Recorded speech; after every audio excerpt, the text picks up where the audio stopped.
back to, what is it, about a little more than a year now?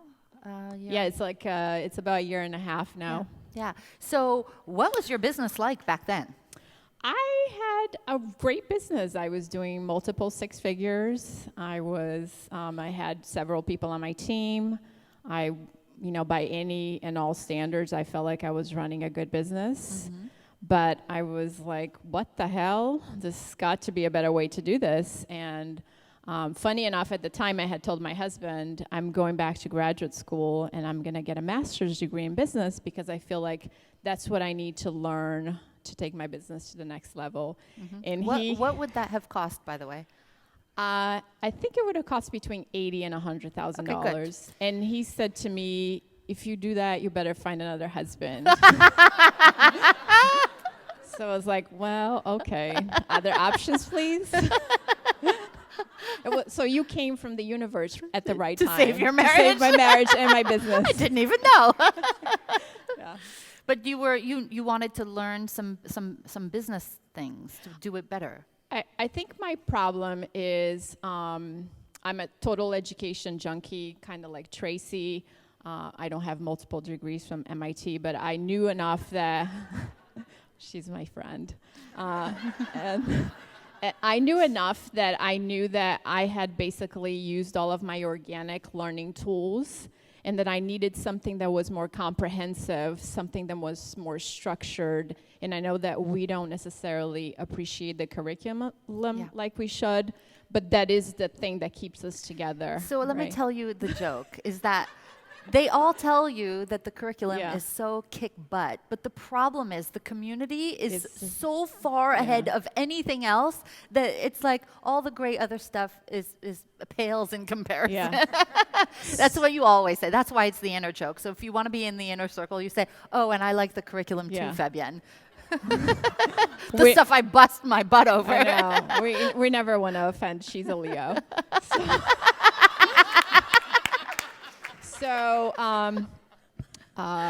yeah, the curriculum, I needed structured. So when I came into cabs, I literally, and I was telling this story at one of the other stops, that I was like the person with the shelf of shame, right? I'm sure you all have that. You go to all of these trainings, all of these seminars, and you come home and you have a book that you learn, and you took all these great notes.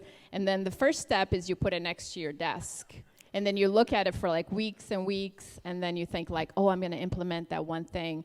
But then you get really busy doing other things, and then you don't. And then like a couple of months later, you start kicking the binder now because you're angry, and you didn't know you were angry, but you're just kicking it. Because you didn't implement. Because you didn't implement anything, and you felt like, oh, I totally wasted my money.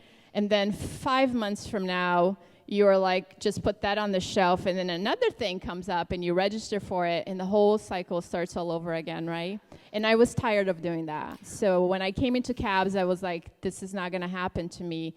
And the curriculum provides that sort of structure, and the meetings provide that sort of structure. And like, Joe is my buddy now, and Tracy was my buddy before. And we talk every day, and we talk about what I'm working on and how I'm going to get my business to the next level. And at the meetings, you get what you're going to do over the next 90 days. Yes.